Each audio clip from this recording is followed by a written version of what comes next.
I used to go watch a band. I say, I could do that. I could do it better. I could do it louder, faster. And that's how I evolved into playing the way I play. We were kind of the gateway for the next generation of punks, the kids that would eventually define hardcore. I didn't get into hardcore. Hardcore happened because of people like me. You're listening to Deadair, 2 hours of the best the punk and hardcore scene has to offer. Now let's stop talking and let's get to moshing.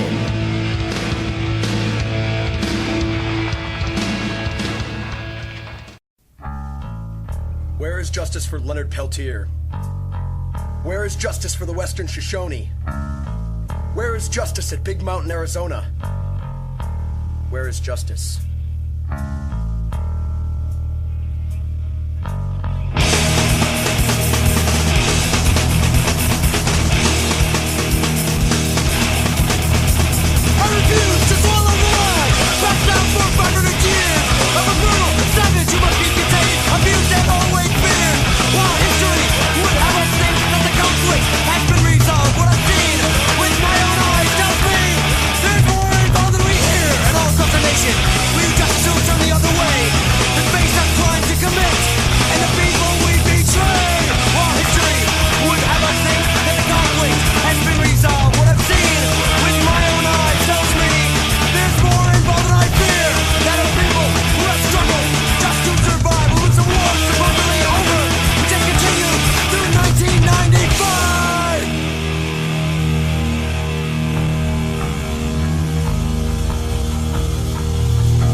Oh yeah, welcome to episode 72 of Deadair on a holiday week of sorts.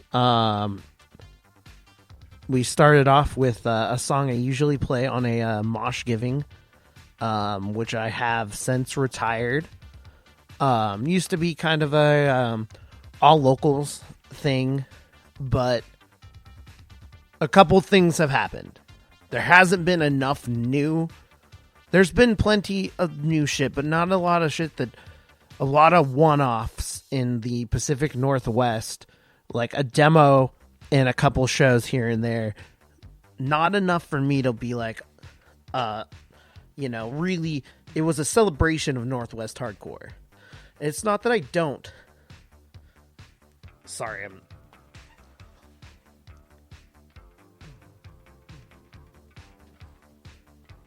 I had an itch on my foot. My bad. It's not that I don't want to celebrate Northwest hardcore, because there's plenty of bands and experiences in my life to celebrate and to be thankful for. But that, and I threw it away for that for just that reason, lack of content, and just fuck this fucking holiday, and reason why, as usual, I play 500 Years by Trial, a very powerful song that, holds up today. If you listen to the lyrics, like, things have been happening for 500 years, still happening in 1995, and it's been over 20 years since that song. Also, shout out to Trial. The Are These Our Lives record turned 20, I believe, just a little less than 2 weeks ago. We didn't talk about that because me and Dev were kind of gabbing, but incredible record. But we also, I had a conversation, so we did it. So I worked in Seattle roughly like a week ago, and worked at a event for a Seattle Foundation event, and there was like the whole thing was, it was just a summit of sorts. It was a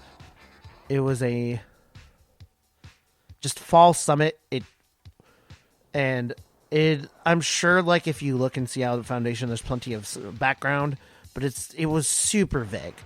It was super fucking vague. And all I was trying to say when I was working with my coworkers, it was just vague. I would like some more information. It just seems very weird to me. Maybe it's just, you have to be there, you have to be a part of it. But like, from the outside looking in, it just seems like just it looked like a. I'm not trying to be rude or knock anything from this. It just, with no context, it looked like a point to have a open bar, and not many people seemed really interested anyway. But somebody brought up, it's like, oh man, why? I was like, I don't understand. Like, all these events now, they're, acknowledging that Seattle is Duwamish territory, and I was like, I mean, they should. And there's like, well, why didn't they do that before? Well, you know what? They're doing it now, and I think that's something important. Just because, we acknowledge, you can acknowledge that you weren't acknowledging it before, and future acknowledge, and we acknowledge the territories that round the area as Deadair that we have been a part of, the Muckleshoot and Auburn, Puyallup and Duwamish, and the Squally surround the Tacoma area. So, fuck the people who are annoyed that they're now acknowledging it like they shouldn't. Deadair acknowledges that. I think it's very important to, be aware of our nation's violent history and be aware of where you're living, depending on where you are in the world. What space are you occupying that you're sharing with somebody else? It's very important, I think, to be aware and work together to make a better future in those areas, in that space, and stop with division, stop worrying about politics. We're all occupying this same earth regardless. We need to acknowledge what has happened and then take the steps to move forward in a better future. So let's fucking do that. And shout outs to acknowledgement for By All Means, With War, Malaracha, and any other bands that are native to these lands, that are fighting to be acknowledged, fighting to be just to exist, and everyone we're not those people. We need to do better. We need to do better. Anyway, so that's my Thanksgiving rant. No more fucking mosh givings here at Deadair. Might do some other like Northwest acknowledgement style fucking shit in the future, but fuck it. This week we're gonna be talking to the vocalist of Milwaukee's Low End. We're gonna talk about that Midwest blood style of music, their contributions to it, how just like they made some really, really good tunes of the mosh variety, and how that part of the United States definitely makes very memorable mosh styles, at least in my book, because there's a lot of mosh. There's been so much mosh music, and I can see how it just. I say the word "lost in the sauce" a lot the last fucking episode, but a lot of stuff gets lost. All those damn breakdowns. But I don't know.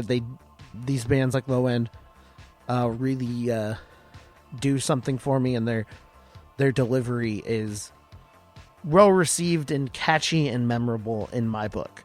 So specifically, these are the Milwaukee style bands. Like Low End and Cross Me. So we'll get more into that. Also this week, we're going to continue to do it. We're going to talk about the decade, because once the decade's over, I'm not going to talk about it anymore. I had people post their opinions, and we're going to talk about them. We're going to, people posted lists. We're going to kind of go, I posted it on Instagram, my personal page, Facebook, or the Deadair Facebook. I don't think we got normal people, or at least the people who listen to my show, don't use emails. I'd love some emails. deadairnwcz@gmail.com. Send me some emails of stuff. We do get submission emails, but like not like listener emails, mainly social media interaction. So, but we're gonna start with the Facebook, because they're I think every page that I posted these threads on has different stuff. So we're just gonna start, and we'll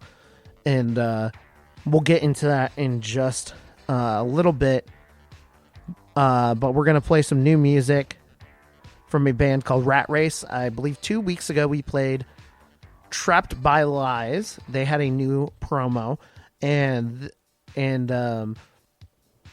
this is some of the same people doing a more punk hardcore style of music. They released their first demo in late July, I believe, and Rat Race has come back with a second demo. We're going to play the song Backstabbed, and then we're going to play a song I forgot to put on last week, or 2 weeks ago, to be precise. A band called Shopping Block. Antonio, who played in a band called Universal Peace, also played in The Scare and a long time ago Safe and Sound, as well as I forget. They also played in a band in some other bands with me way back, but we don't need to get into that. If you really want to know about any of the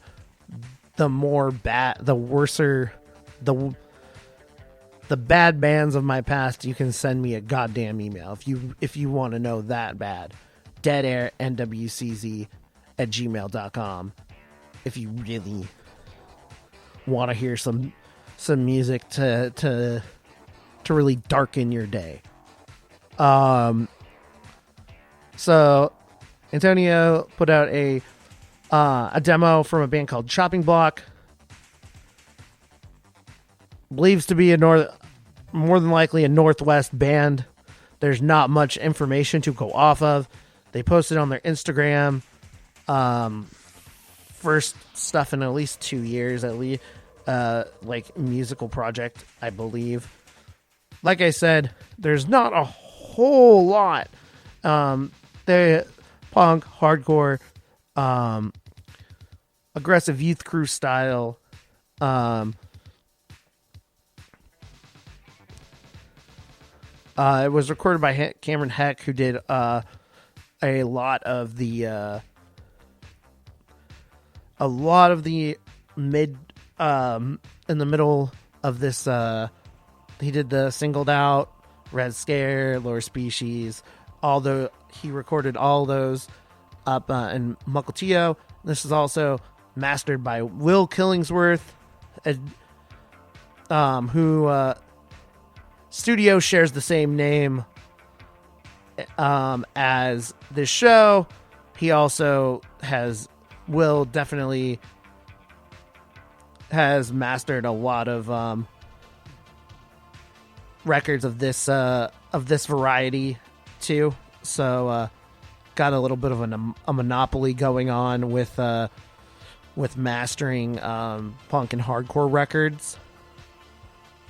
So we're gonna move on from that. We're gonna play "Blinded" from the Chopping Block demo, and then we'll play a few more songs and be back to talk about what y'all sent me for your favorite bands of the 2010s. We'll kind of go through. We'll go through some of the ones I'm less familiar with, and we'll play some of the ones that I liked out of them. So we'll be right back. You're listening to Dead Air, 2 hours of hardcore radio.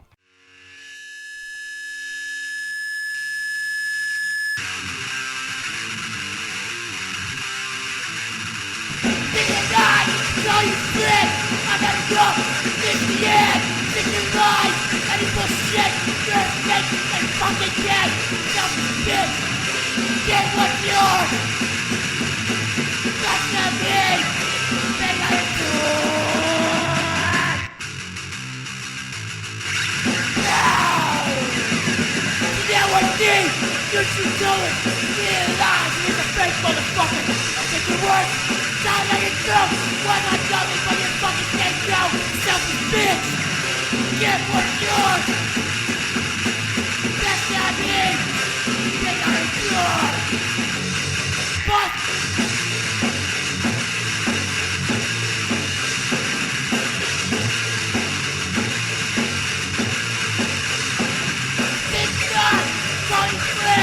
I gotta go!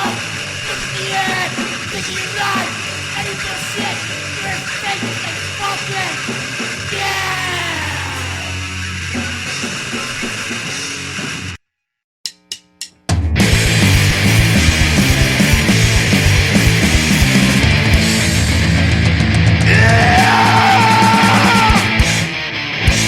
Minority opinions! Break the game! I'll take you to a fucking play! You should stay with the same!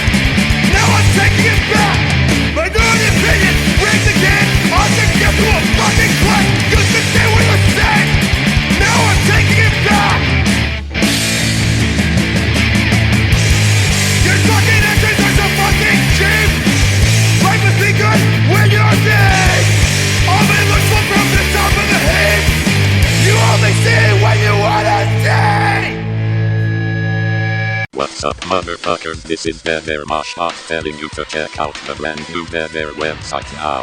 Go to deadairhardcoreradio.com for all podcasted shows as well as news, reviews, and content you can't get anywhere else. Go now or feel the wrath of my cold, hard robotic leg swing kicking you straight in the face.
All right, we're back. You're listening to Deadair, unless you forgot. That's, I guess, what you're listening to. I'm sorry. So, we started off the set with Division of Mind. They have a single titled Exit.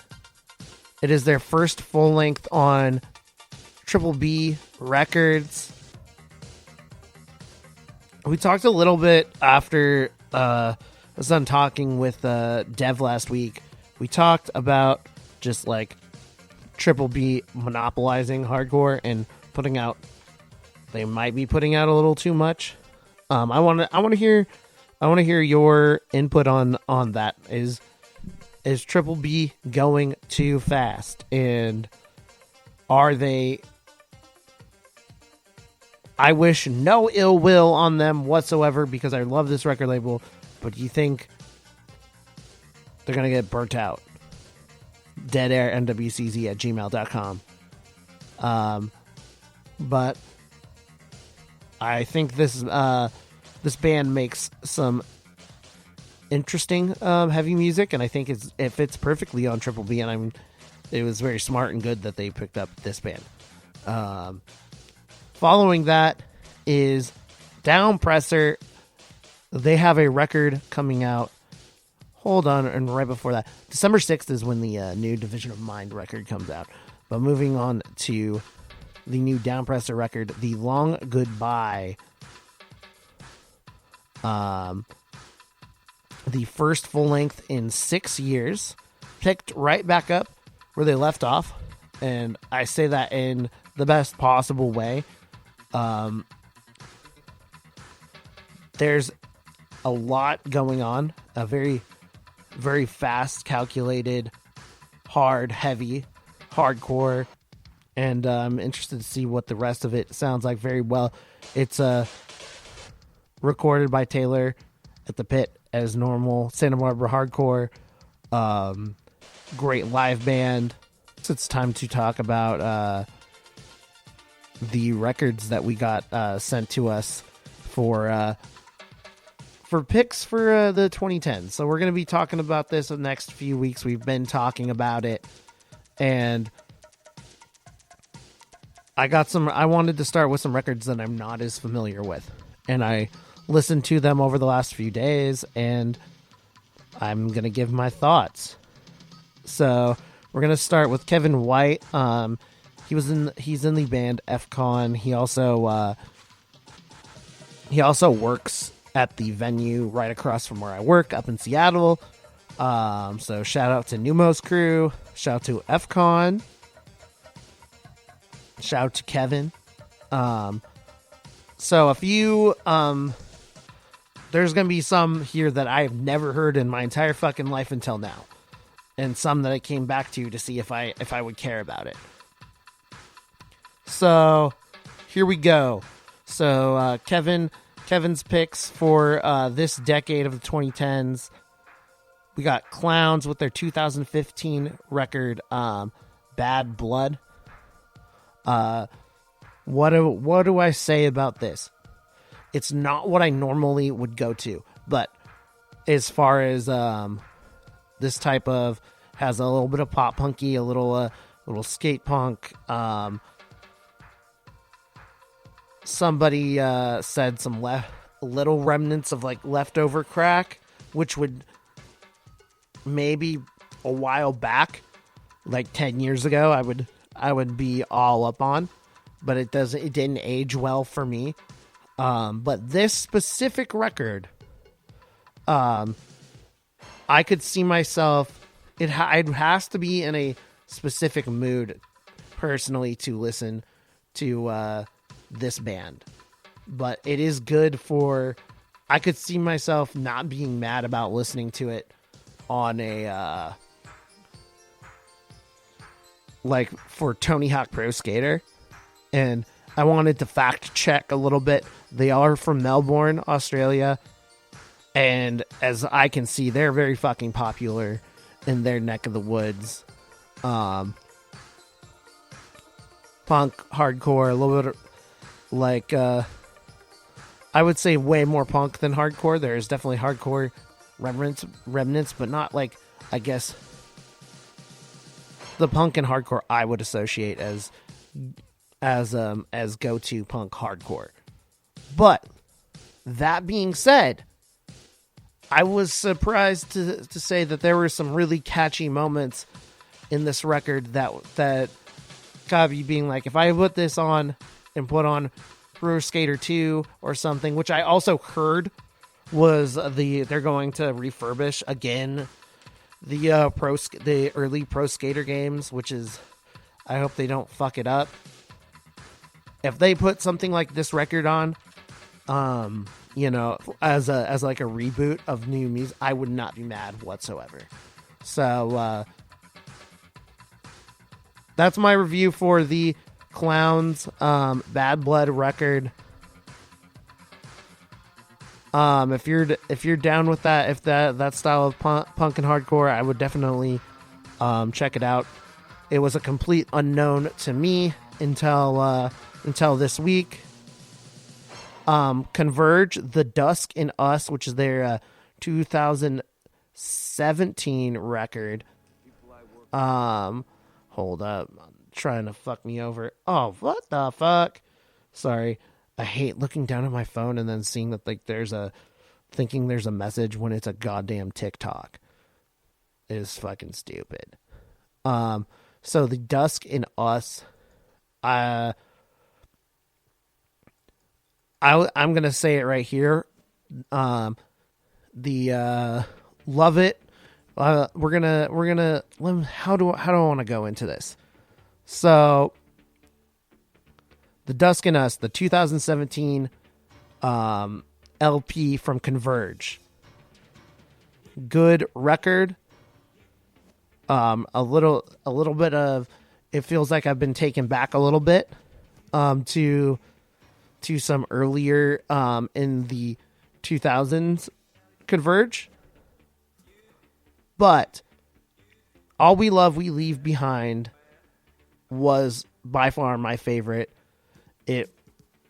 For me, there was nothing like this specific record, and it really at first I'm gonna be honest, I couldn't get into Converge. All We Love, We Leave Behind, and the tour following that in 2012 got me into Converge, and this record opened up my ears to hear the rest of the amazing music that these individuals, Bandit Blue and the rest of the crew, put together, and it's really cool. And I'm really happy that they had a record like this that resonated with me a little bit more to get me into the rest of the Converge catalog. So Dusk in Us is good, but All We Love, We Leave Behind was a gateway record for the rest of the Converge catalog for me. Sorry for the stuttering. We're going to try my best not to go on stutter tangents. Moving on from the rest of Kevin's list, Pears Go to Prison. I'm going to be honest, this is the one I fucking didn't listen to. I listened to a little bit of it. Has like a I've heard it before, has kind of a fast, aggressive, like a Fat Records vibe from what I remember. If somebody else puts it on their list in the next couple weeks, I will revisit it. I promise. And if any of these, I listen to these and they resonate with me again, I will mention it on the show. I promise. Nightbirds, Mutiny on Muscle Beach, a record that's on Fat Records but does not resonate with me as a Fat Records band. I like it. Has a super like early, like the early mid 80s style punk that I'm a big fan of. Touch of like Dead Milkmen, a touch of Descendants in there. It's definitely in the music video for Mutiny on Muscle Beach. Is very I could see that fitting in if there were more music videos like that into that era. I could see Nightbirds, if Nightbirds came out with this in the 80s, I wouldn't be surprised. That I like it, but like I said, it's not my first it's not the first thing that comes to mind when I think of a Fat Records catalog band. Lagwagon and that sound is what's in my mind every time I think of a Fat Records band. Even though there's bands like this, Dead Bars, which is still closer to the Fat Records sound, but not exactly. I think of mid 2000s. I mean, not mid 2000s, mid 90s. Warped Tour pop punk when I think of Fat Records, of course, because of who owns Fat Records. So Kevin White, another one, Off. I've tried, just can't get into it. Wasted Years record, personally. Go listen to these records and tell me how bad my taste is. So, if you want to, and say that I'm fucking stupid for not liking these. The last on Kevin's list was Fucked Up, David Comes to Life. I listened to that when it first came out back in 2011, and I tried listening to it again to see if it would grow or age on me. It did not. Not even close. To be fair, I may, because it was on a couple people's lists, may listen to it again, because I listened to some of these on the way home from work the other night at like 3 or 4 in the morning. That shit tried to almost put me to sleep. I wasn't the mixture between the kind of melodic, indie rock style instrumentals and the vocals didn't do it for me. I'll give it one more shot. Moving on to Pete Wade, who actually lives in he lives in the hometown of Auburn, where we originated. So I'm assuming a longtime listener. If we have talked in the past, Pete, I apologize. We, since moving to Tacoma, we did delete the old email chain from the college radio station. So people who I was talking to, we changed the email, but we also, I think they finally were like, I think they finally got rid of it and closed the email down. Anyway, so I'm sorry about that, Pete. But we're gonna talk about your shit right now. He started off with the fucked up record, David Comes to Life. Like I said, could care less.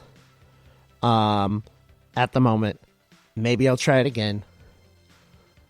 Another one for off the Wasted Years record. I think there was a video that they did that had Jack Black in it. That was all that I remember from it. It's not my brand. It's a lot of people's brands. So, but it just wasn't mine. Pete also did All We Love, We Leave Behind, Converge. Like I said, that was a gateway Converge record for me. I listened to Cerebral Ballsy. He did some. Pete has Cerebral Ballsy, self-titled record, 2011, I believe. I saw this band. I was working. I think what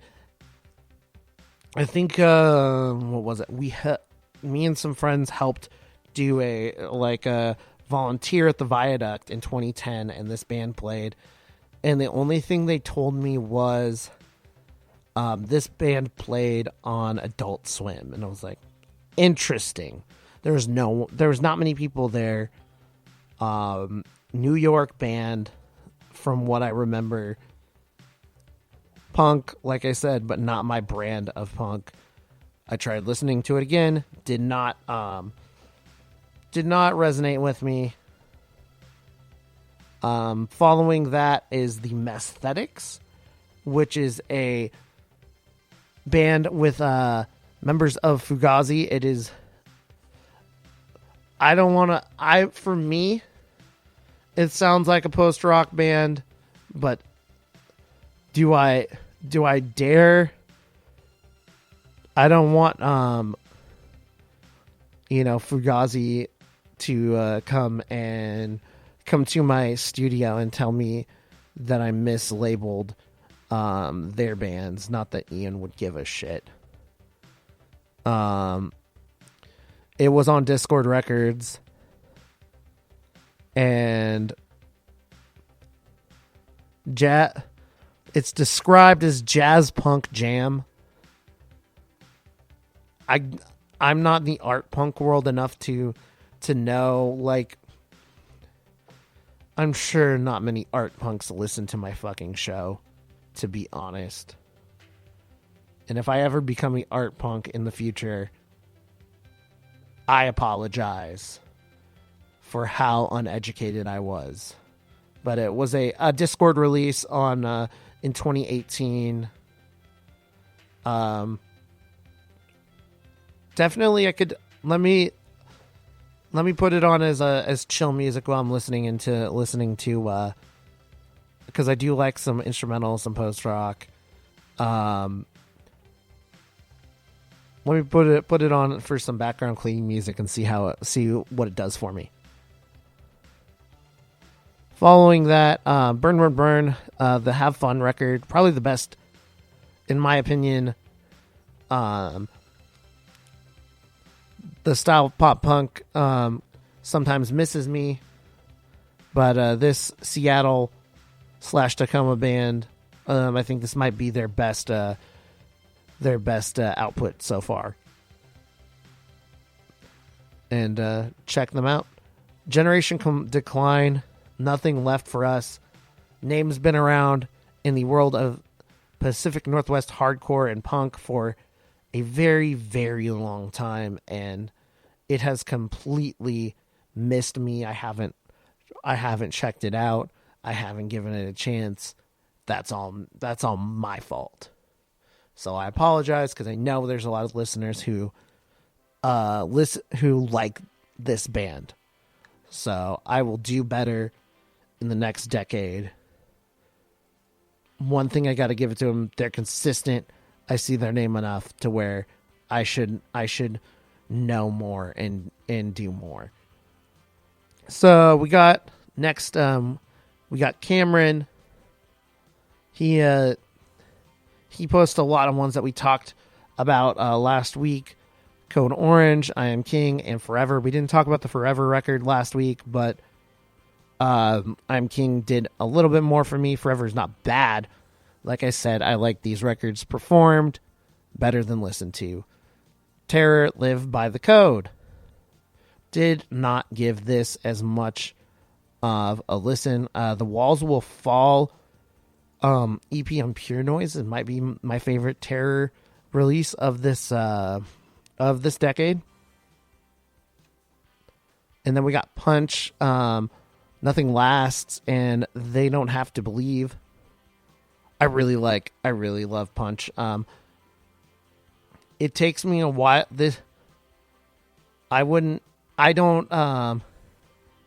A lot of people categorize this as power violence. I would definitely, hardcore punk, fastcore, some power violence tendencies, a very fast band, but it takes me a lot longer to get in. I say that because it takes me a lot longer to get into some power violence bands. They sometimes miss me on the first go arounds. Even how fast they are. That doesn't mean I don't like them. It's just my capacity for my capacity for new music and listening to bands gets less and less as I am growing older, which I have grown very old over this past decade. But Punch, great fucking live performance. A really fucking good listen that never loses me. And that's the only reason I don't categorize it in the power violence, because sometimes, depending on the vocals and the way it was recorded, it will lose me in a sense to where I have to see the band live to really make a decision whether I fucking like this band or not.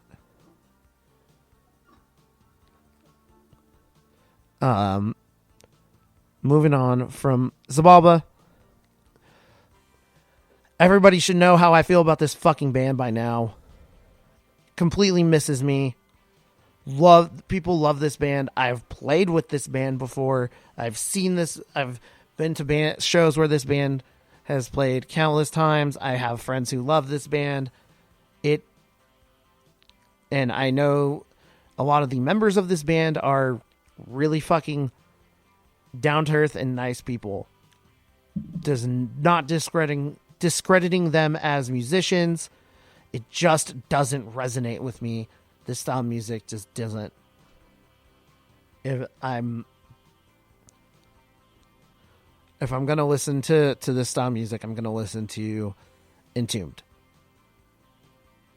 Not this. Moving on to something that did actually sit pretty well with me was Jesus Piece, the EPs, and the oh, sorry. I just don't want the music keeps running into itself and fucking up. Anyway, Jesus Piece, seen them 2 times, well performed. Everything. I really like the arrangements of the heavy music, and there's really fucking fast melody parts. The change ups between like really fast chuggy metal parts into like slow fucking ass beater mosh parts is incredible. I'm not mad at anything that Jesus Piece was again another band I had to see before I gave 2 shits about, and I do. Malice at the Palace, I've not given them a fucking chance whatsoever. Was supposed to, didn't. Cult Leader, Lightless Walk, didn't listen. The latest Cult Leader that came out the last year didn't hit me that well, but Lightless Walk actually did something for me. I really, the 2015 record, the first one on Death Wish, really fucking good.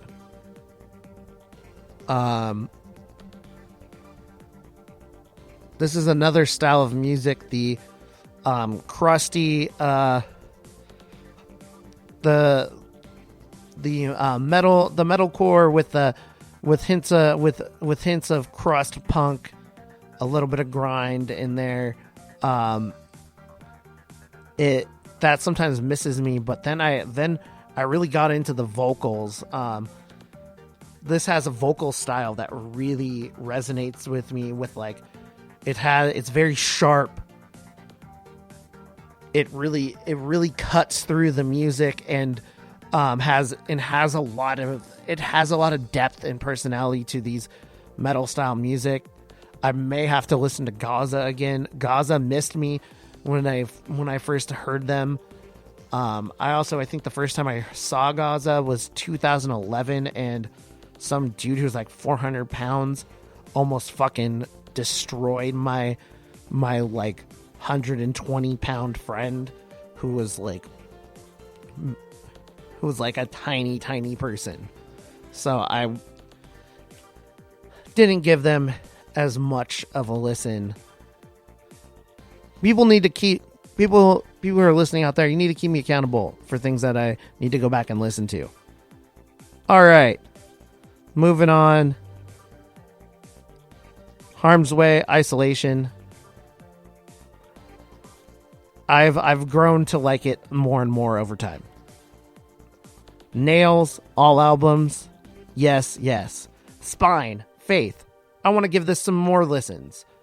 Some very hard vocals, hard, fast, hardcore and punk on Bridge 9 Records. Possibly the better of Bridge 9 over the last 5 years, in my opinion. But I'm not going to play that tonight because I want to give it more listens. Magnitude, this year's record. Yes. See You Space Cowboy. Had some songs for the firing squad. Is that the fucking... God, now I have to look. Now I have to see if this is now I gotta see if this See You Space Cowboy record is the newest one. Fuck. It's on Pure Noise.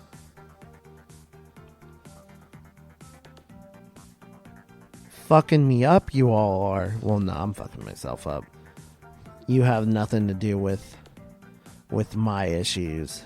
Okay, yeah, the first one. I think I like the Songs for the Firing Squad a little more than the latest See You Space Cowboy, but I do like it. I like both a lot.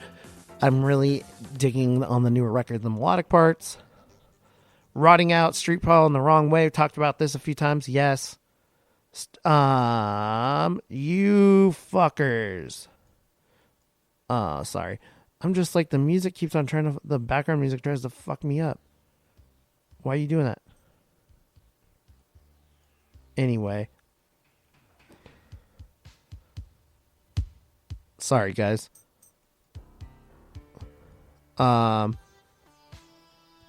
Losing my train of thought here. Rotting Out, Street Brawl Wrong Way. Talked about it before. Nothing more to say right now. He meant to say Turnstile, but he said Turnover. Those two records. I said last week, Step to Rhythm over Nonstop Feeling for me. TY, Big Kiss Goodnight. This was one I straight up, it took me 3 or 4 years to listen to it again, because all my friends were mad that it was the production, that it wasn't produced as a hardcore record. It seemed like too overproduced, like a metal record. But then listening to it, dude, the songs just fucking hit. Big Kiss is a phenomenal record and probably will make my top 10.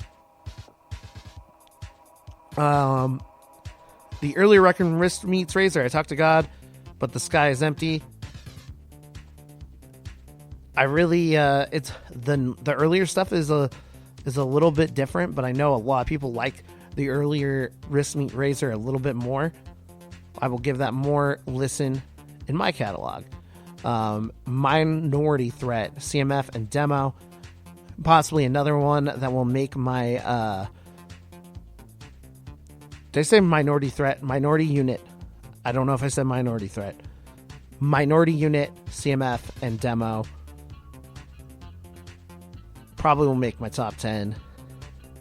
Got to see that one time, but the one time was memorable enough. And the records are just fucking catchy, fast, and never get old for me. Dare. A very good live show, in my opinion. And some really good really good straight edge music.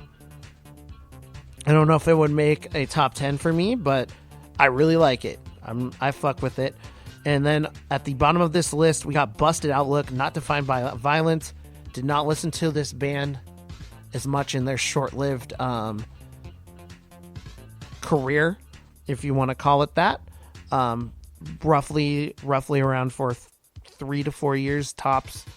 They came out with three records. Let me go back to where what the fuck did I have it? I went off of it. God damn it. Anyways, but I definitely missed out on Busted Outlook, and don't if you haven't listened to it, definitely, they're not a band anymore, but they have 3 really good releases you should check out. Another in the punk hardcore with hard ass vocals and very fast. So that's... I apologize completely. I was not as prepared as I should have been for this air break, but you're gonna have to just fucking deal with it. I had a lot of brain farts, and I tried so hard to get through this, and I really fucked it up. So I think another one that I totally missed was All Pigs Must Die. I don't know why I missed it. I was right there. So All Pigs Must Die is another one from Kevin's list. If you haven't listened to it, you're fucking up. Members of HopeCon and Converge making somewhat of the more of like the crusty, grindy metalcore stuff, a lot like a little bit resemblant of Cult Leader and Trap Them. I would have to do a comparison, but I would say this is my favorite out of all of these bands. This section of bands, I would say All Pigs Must Die have been the better of them. So yeah, I need to do better on my fucking air brakes. This was a mess. I'm sorry. So keep sending me submissions for your top records of the 2010s. You can do all of our socials, Twitter and Instagram at Deadair on WCZ. I know there's some on IG that I haven't got to that I will get to. There's a little more on Facebook that I haven't got to yet. If you send your own band for these specific ones, expect yourself just not to be played on Deadair, because that's just stupid. Like, unless I know that you're being real bad, but if all you're gonna do is send a link of your own band, I just think that, like, I send so many other submission posts that you should go on one of those and submit, or go to my email. So if you're gonna use one of the posts to talk about other people's records, like to talk about records, to just promote your own, I think that's just stupid, because I have way more opportunities for you to send me your record. Fuck off with that. Anyway, Twitter and Instagram, Deadair and WCZ, Facebook.com/Deadair Hardcore Radio, and deadairandwcz@gmail.com. Those are the ways to send me your fucking thoughts. Also, we are going to be doing we'll be doing voicemails now. If you want to give us a call at 253-254-2111. Once again, that is 253-254-2111. Leave us a voicemail with your thoughts on fucking anything. I don't care. It can be anything and we'll play it. Unless it's some fucking racist bullshit. We will not play that. If I hear that, you're gonna come and fucking kick your ass.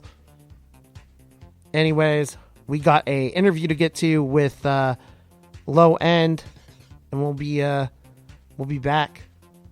We're gonna play these songs,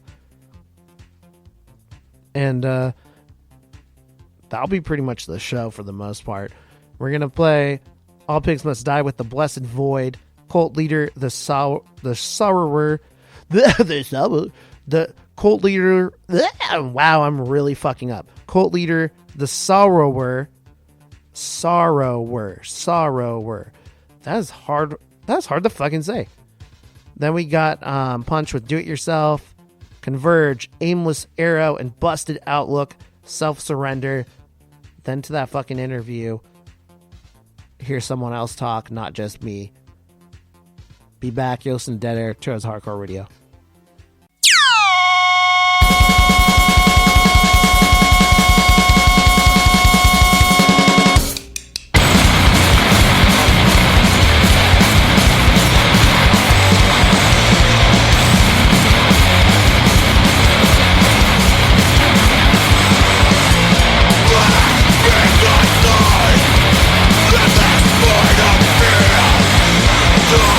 Shadow burns, yes.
What's up, you sorry motherfuckers? This is another Moshpot reminder to follow Deadair on Facebook at facebook.com/DeadairHardcoreRadio and both Instagram and Twitter at DeadairNWCZ. Do it before I crowd kill your entire fucking family while whining about people not supporting the scene enough. Hello? Howdy, howdy. Hey, what's up, man? Oh, nothing much. Yeah, this fucking Google phone thing usually makes better calls out than it receives. So, like, I didn't hear shit the last time when you called in. Yeah, it's all good, man. It just started, like, beeping at me a bunch, and I was just confused, but here we are. I was like, whatever. Yeah, fuck it.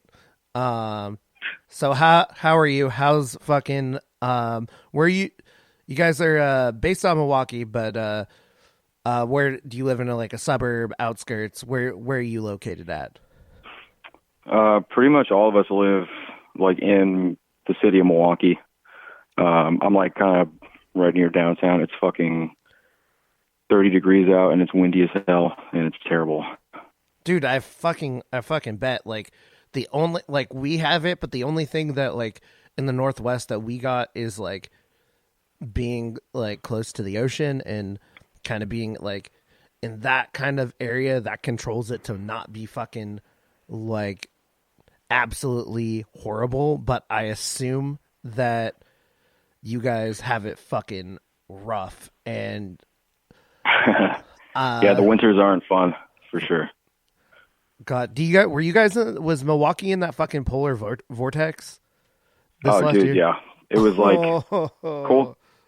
It was colder in Milwaukee than it was in Antarctica one day.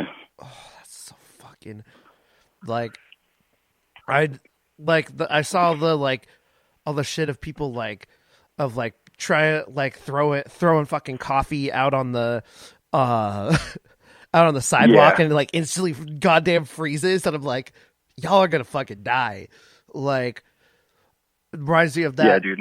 Day after tomorrow. We were pretty much trapped inside for like 3 days, and I just got fucking bored, and I was like, I'm gonna see what happens. I'm gonna go piss outside. So I go outside to piss, and it doesn't even melt the snow. It just, like, freezes immediately and accumulates on top. It was that fucking cold. I would be afraid that it, like, you start pissing and then it starts instantly trying to freeze up, like, while it's coming towards you. I'll be like, fuck. Yeah. Like, freeze up the stream. That was a thought of mine, so I was ready to cut it off. I'm like, oh God. I was like, fuck no. Even though, like, it's the corniest fucking movie in the world, but, like, Day After Tomorrow, when that dude fucking, like, opens up, the helicopter crashes, then opens up the door and then instantly, like, turns into a goddamn icicle. I always, like, that's what I fucking imagine in a scenario like that. That was everybody in Milwaukee for 4 days. Fuck. So it was fucking brutal. Yeah, Low End, Summer Blues, fucking dope ass record. I love that. I love those 3 songs. One of my favorite heavy releases. Thank you. One of my favorite heavy releases of the year. Thank you. Tell us a little. Just give us the quick bio of. How about we'll start with yourself, because everybody. Let's start with what got you into, like, you know, heavy heart, like moshier hardcore, because everybody usually has the background of, like, oh man, I had a family member listen to you know, Black Sabbath or something or other. Right. So yeah, I mean, there's plenty of interviews. It started for me like in middle school. I was more into, like, punk rock growing up, and I met this dude in middle school who was, like, his family was just, like, really weird. He lived in this, like, really old barn house from, like, the 1800s.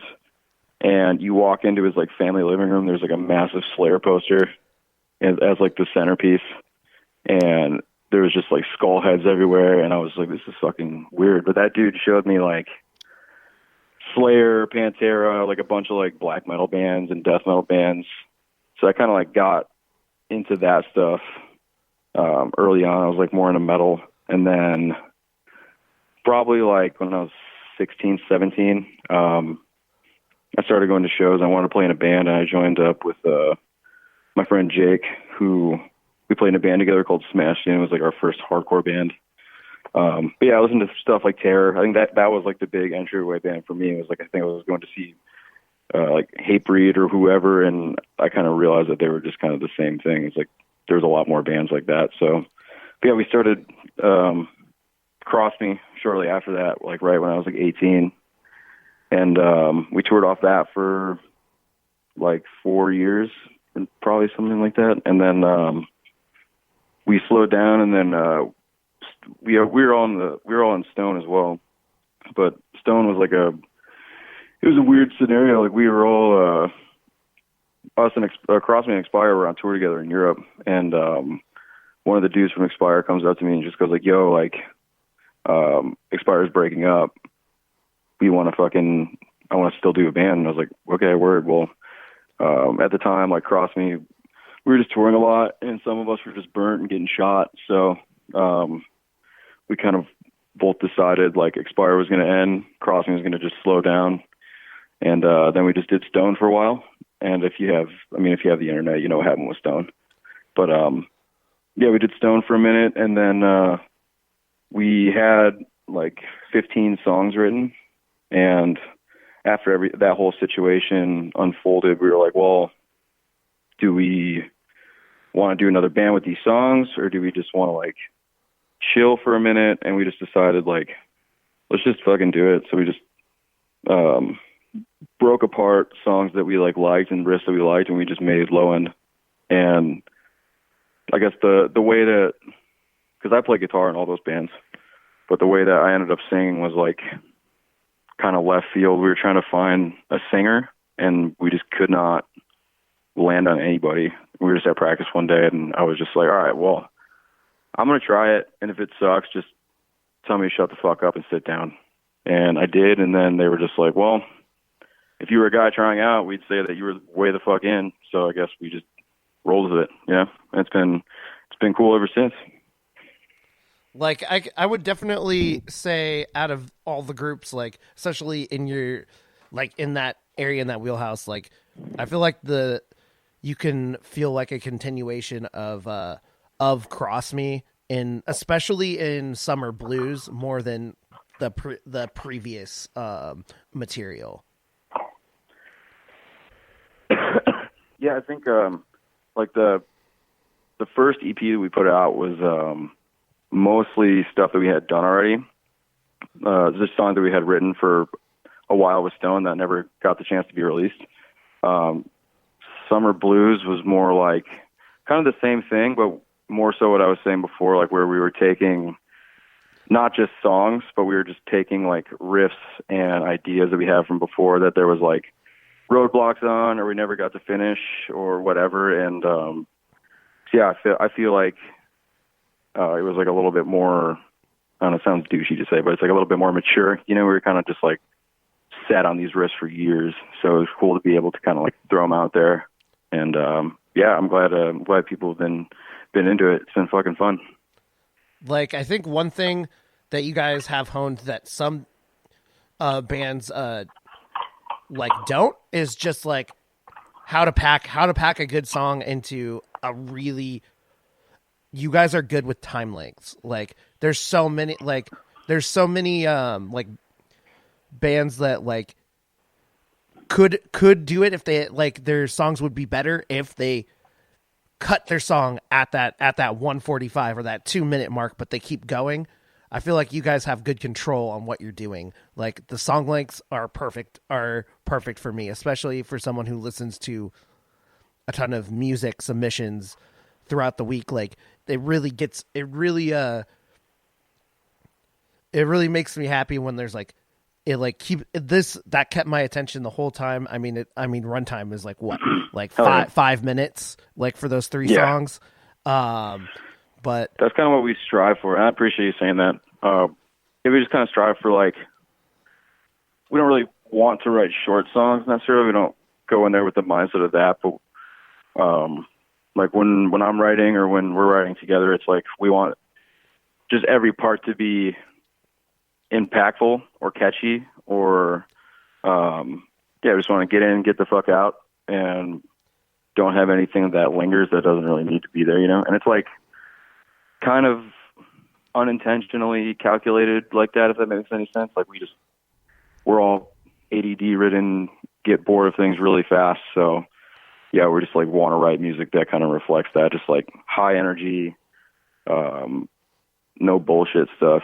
But it's cool that like there's been one other dude that kind of said a similar thing, and it was cool that he said that, and like you guys both recognize that too. It's just like, yeah, I mean, like there's a lot of bands now, like I'm not pointing anybody out in specific, but I listen to their records, and by song two, I'm just like, fuck, I'm bored.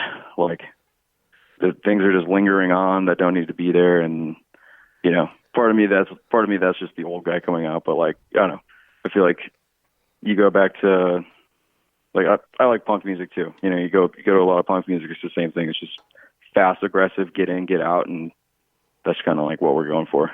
So yeah, I appreciate you saying that, man.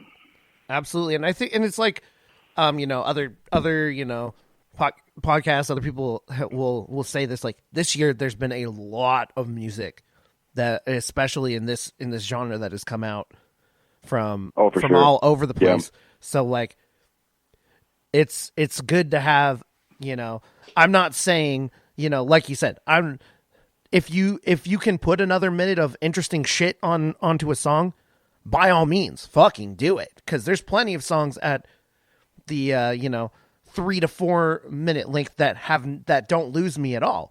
But what I think you guys have is good time control.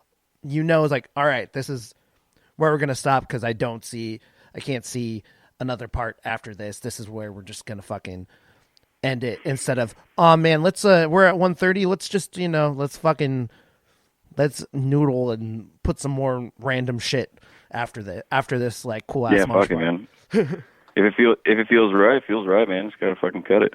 Yeah. Hell fucking yeah. So talking just a little bit about Milwaukee, like we won't, like I said, you can go on the fucking internet and type in those bands and figure that shit out for yourself. So we're not going to fucking even go into that whatsoever. But what I do want to talk about is just like within those bands, this band, Cross Me, and the other two, one thing I feel like Milwaukee has that other pockets of like the Midwest don't have is I don't know, and it obviously has to do with a lot of shared members, is a specific style you can staple, like Cross Me, Stone, even Expire, and Low End, with a style for Milwaukee, which like I have bands from like St. Louis and other, they're good bands, but it ranges all over the place. Like there's not a distinct style.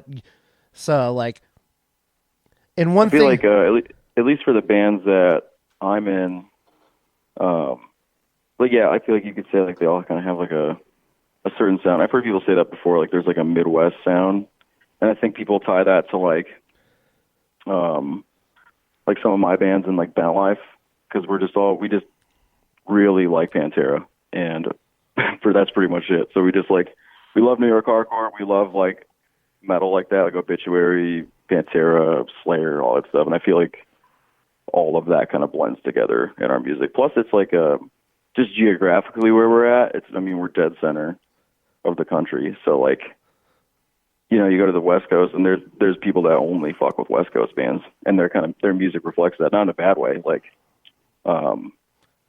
but same with the East Coast. Like sometimes bands start over there and they only really sound like other bands, which is fucking tight. But I feel like in the Midwest we're kind of just taking things from every plane, if that makes any sense. We're not really drawn to one specific area, so we kind of just pull influences from everywhere. So I feel like to that degree, yeah, it probably sounds like a big blend of everything. But that's cool. That's what I like, is just like, I don't want a specific sound the whole time through, like a record listen, But it's definitely been said to me before, like, oh yeah, there's like this Midwest sound. It's like bands like Cross Me or Bent Life or like Low End, they all kind of like have this one like vibe to it. I can't really pinpoint what the vibe is, but yeah, it was just been told to me before, which is not a bad thing. I think it's cool. Yeah. Plus Bent Life fucking rocks. So Yeah, there's absolutely like nothing wrong with that. I'm trying to think.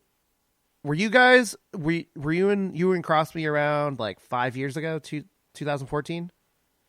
yeah, me and our original bass player started Cross Me. Okay, cool. Like, because I'm thinking of my one like Cross Me moment. I was in a band out here that played a couple times with Cross Me, and then now I'm just thinking back to like I think Cross Me made me retire all Pantera covers because like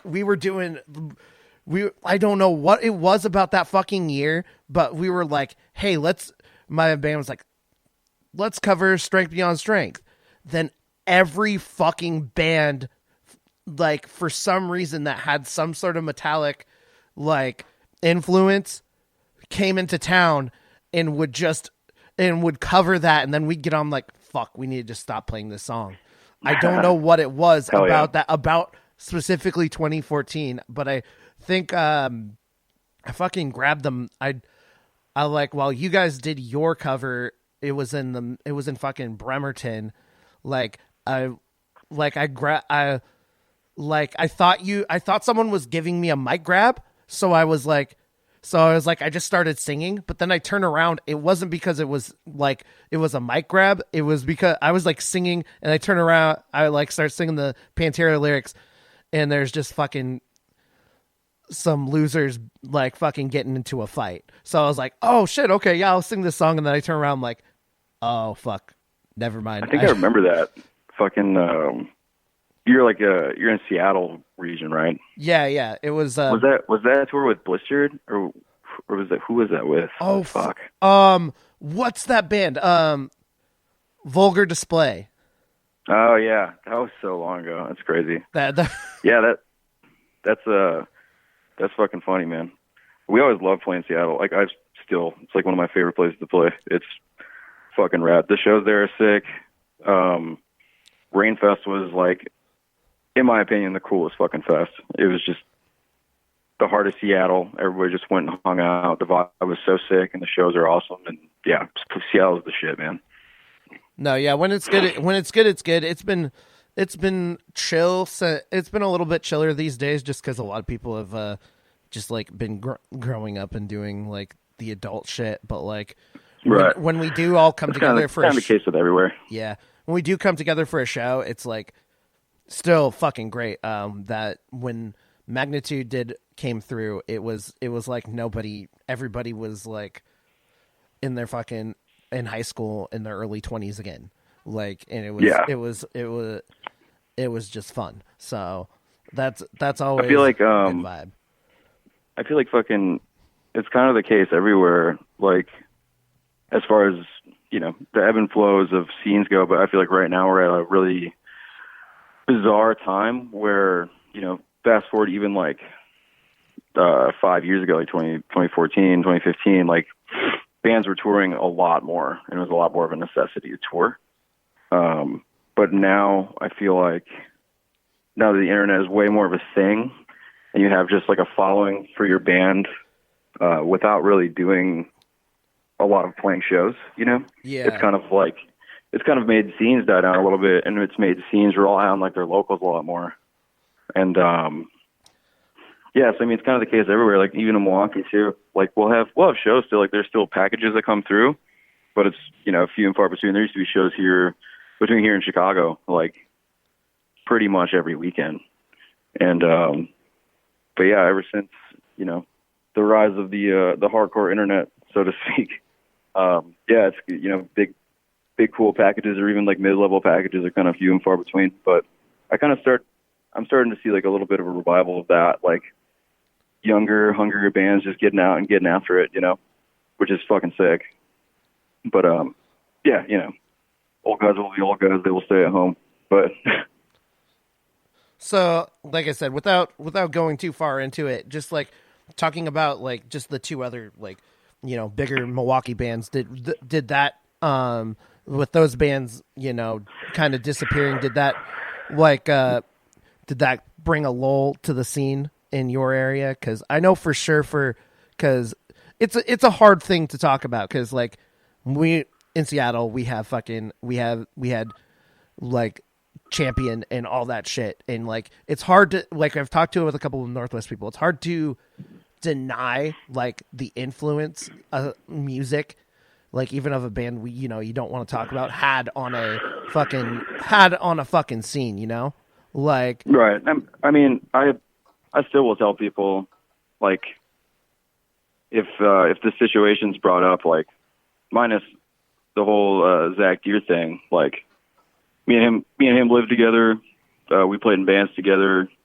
But everybody else in Expire are still some of my best friends in the world, and that band to me is a really big reason why I was able to do anything at all with hardcore music. And they, like, as a group, introduced me to so much, and they took my bands on tour, and we hung out, we lived together, we had this like huge history. So like when people are just like, yeah, like fuck Expire, I'm just like, no man, that band fucking rules. Like, that guy is a different conversation, but Kip, Josh, and Marcus are like still some of the most humble, great people, and they're all still doing cool shit. I mean, like, Marcus and Josh have their own like real life stuff going on. Kip is playing an Inclination.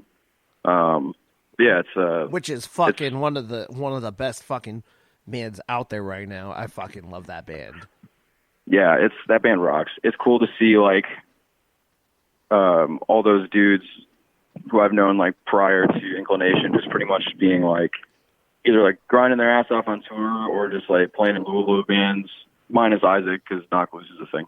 But yeah, it's cool to see all those dudes be in a band that like gets perceived really fucking well, because they fucking deserve it. I mean, Tyler Short has been loving every second of hardcore music since he was a fucking young guy, and he's been grinding, he's been moshing, and it's cool that he's finally in a band that like everybody loves and genuinely gives a fuck about. Because yeah, I mean, they're just like the nicest dudes. But yeah, I mean, back to that whole thing. I get comparing it to the Champion situation. Expire left a huge footprint and paved the way for a lot of bands in the Midwest and kind of everywhere in general. I talk to people now and they're like, oh yeah, Expire was like one of the first bands that got me into hardcore music, which is, I think, reigns true for like a lot of people my age. And yeah, you can't deny the footprint that they left. So that's my take on it. Yeah, especially just for the decade. But so to end it, we've been talking to just basically all guests just about, it's been a fucking, for me, this whole decade of my quote unquote young adult life went really fucking fast. Like, yeah. Like I still feel like 2010 was like fucking yesterday for me. Like it's insane. So it's crazy to just like try to catalog and think of all of the releases and things that have happened in hardcore over the past 10 years. But what are some of your, let's go with what are some of your favorite like releases that came out in this decade? Whew. That's a question. Or favorite moments, either or. I'm gonna go with like influential. Yeah. That like kind of left like a big footprint for me and like led me into a lot of shit. Expire, Pendulum Swings for sure. Like I was a fan of Expire and I knew those guys a little bit before that record came out, but it was like right when that record came out was when I started hanging out at the house that I currently live in, which is where everybody else lived. And yeah, that record for me was like vital. And to see everything that they were doing, like on the inside, like with, how to do merch or how to go on tour or like, and people perceiving them so well was like, I need to fucking do this. This is like what I want. So Pendulum Swings, trying to think of what else, man. Nightlife's first 7-inch. Unlearn, Love to Lose. I forget what the fucking record's called. That record was awesome. Trying to think what else here. There's this band from St. Louis that they're not around anymore. A couple of them still play in bands, but they're called Out of Time. They toured with like Tough Luck and shit like that, like way back in the day. But their first 7-inch got me into like a lot of like different styles of New York hardcore, like super like Leeway style stuff, like super groovy. And then one more that's more like in recent years, I'm going to go with, actually it's not recent. I'll say Foundation, When the Smoke Clears. That record is fucking incredible. Yeah. From beginning to end. People keep mentioning it, and I have no problem repeating myself when it comes to that record. It's just a perfect fucking record. It's fucking flawless, man. Yeah. It's so amazing. Out the farthest thing from straight edge, but it's like super relatable on so many different platforms than just being straight edge, you know. And a lot of the songs you have to do with that, but like, yeah, I feel like I don't know the singer's name, but his lyrical content was just unlike kind of anybody else, and he had a way of conveying things that was like super poetic, but also mean and to the fucking point. And I liked that a lot. His like writing style was fucking awesome. But yeah, I'd say that's a decent top 4 for me. I'm sure I'm gonna get off this phone and think of like 10 other records that are fucking amazing. But it's all good. It's to the Foundation thing. You know, you don't have to be straight edge to you can still apply that stuff to your own, you know, apply those lyrics and that passion to your own convictions. And, right. And it still goes the same way. I wasn't straight edge at that time, but I became straight edge later on because of stuff like this. Yeah, exactly. One more record. Sorry to cut you off. Go for it. It's kind of biased, but Judiciary, Social Crusade, pretty recently came out. So like that band, after like the whole Stone situation happened, Jake from Judiciary hit me up, and because they had a Europe tour that they were doing, and we had toured with them prior, so I like knew all of them. And their fill-in dropped out of the tour like fucking 10 days before the tour. And he hit me up and it was just like, hey man, not to sound like an asshole, but like, we know you got nothing going on. Do you want to like help us out and be in Europe with us in 10 days? And I was just like, fuck yeah, let's do that. And yeah, so I've been touring with Judiciary for like the tour that they're on right now is the first tour I haven't done with them in a long time. At least since all this Stone stuff happened. But yeah, that record holds a lot of weight with me just because like I love all those dudes so much, and it's not technically my band, but I ride for those people so hard, and I want to see them do the coolest shit, and that's all they're doing right now is cool shit. And for them to, you know, let me play with them and go out and have a fucking sick time with them, it's like, it's fucking rad. So that record to me is also a really important one in the newer years.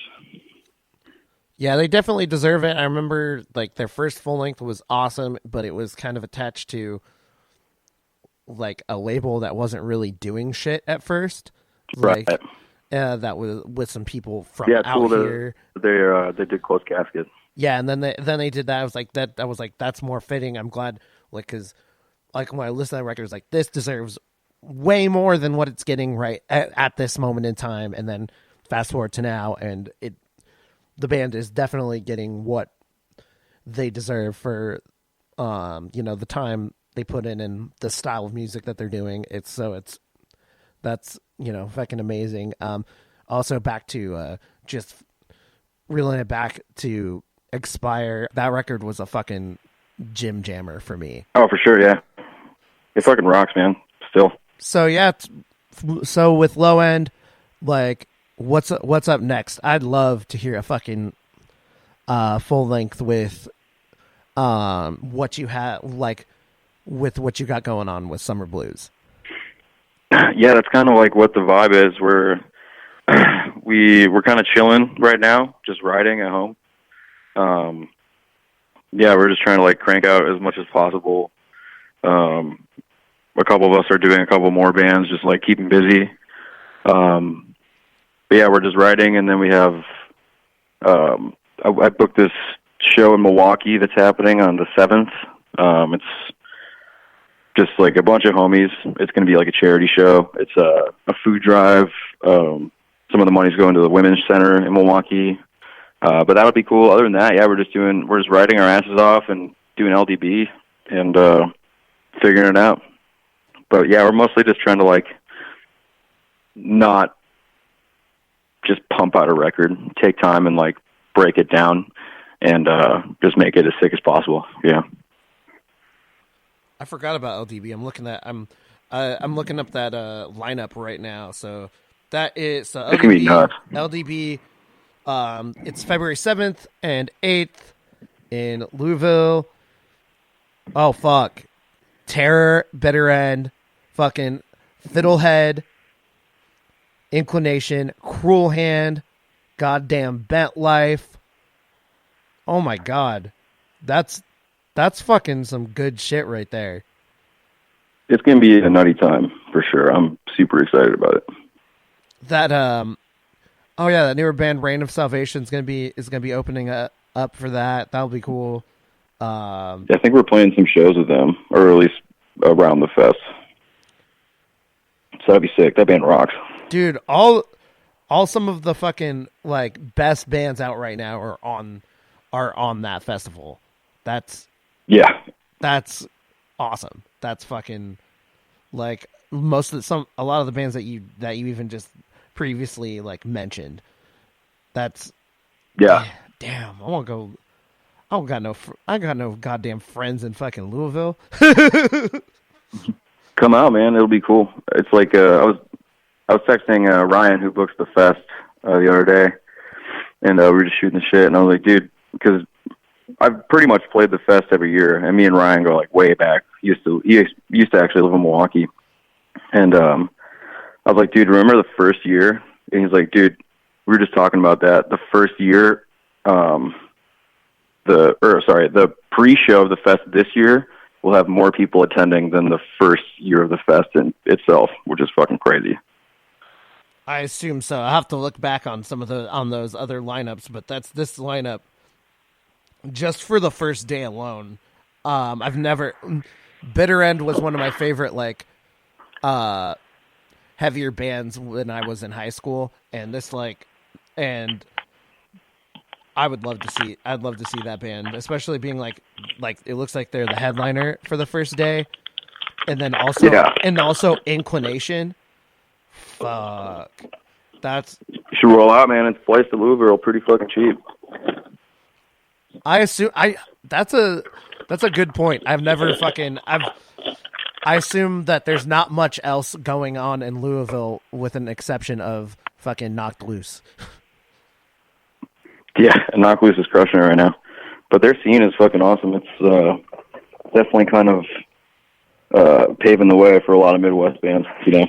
Absolutely. But, all right, well, hell yeah. Thank you so much for your time, man. Anything you want to say before we get out of here? Just keep an eye out for full length next year. Just going to be grinding it out, and we'll probably be doing a bunch of touring and going to get after it. Hell I appreciate you having me, man. Yeah, for sure. No problem. Yeah, thanks for making some fucking killer ass fucking mosh shit, man. Fuck yeah, man. All right. We're going to get some music, and we'll be right back. You'll listen to Deadair, 2 hours of hardcore radio.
did. I would kill to unsave the pain you've been through.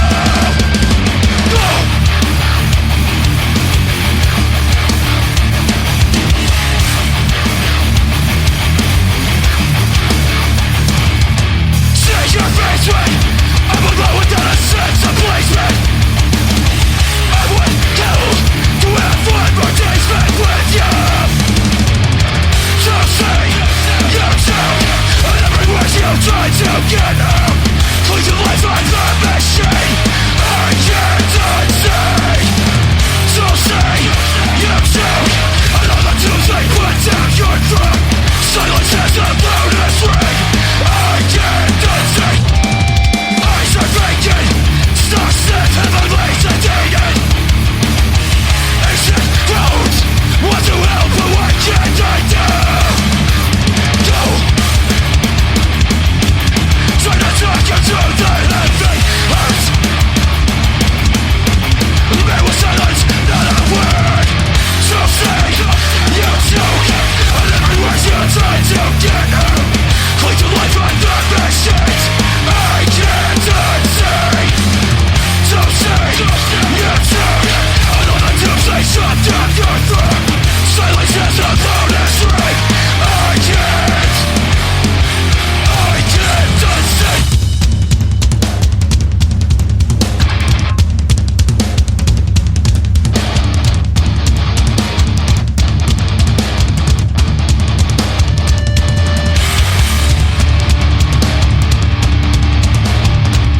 Your eyes so close.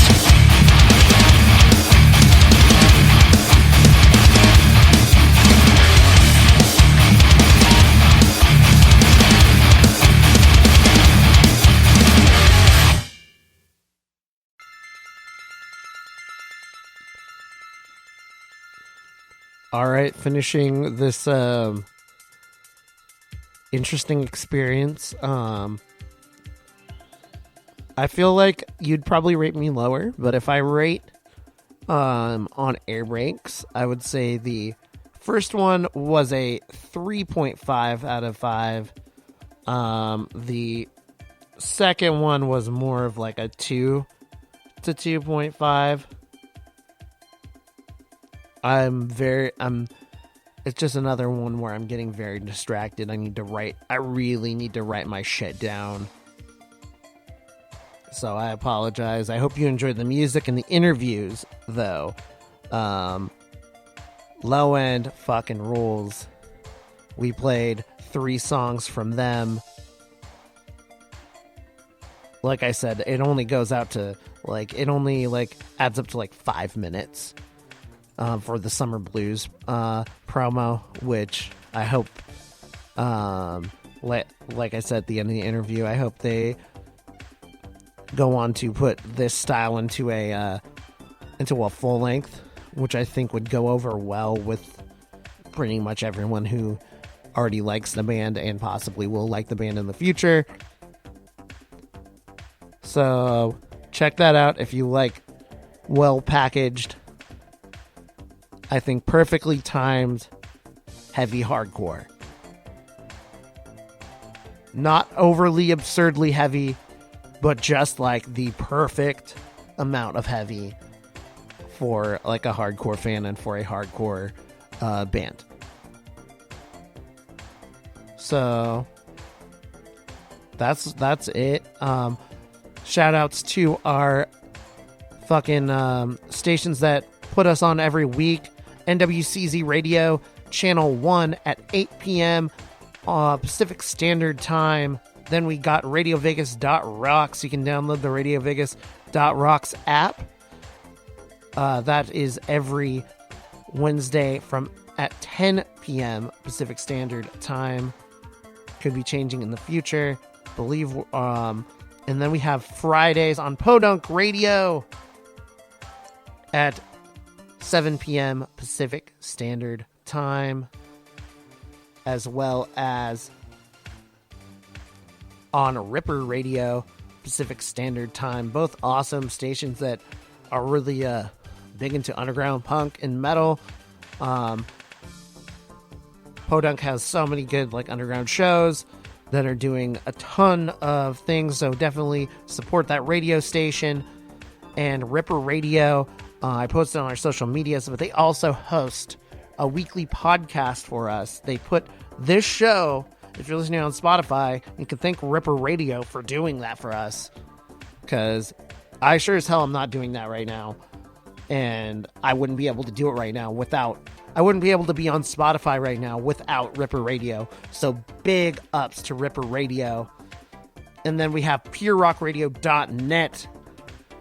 If you don't know the history, they've been a station for over 20 years online and have been kicking ass in the world of online rock radio. So I'm really happy to be a part of the collective. Also, Deadair, hardcoreradio.com is where you can get all the updated episodes. If you want to be a content creator, please hit me up.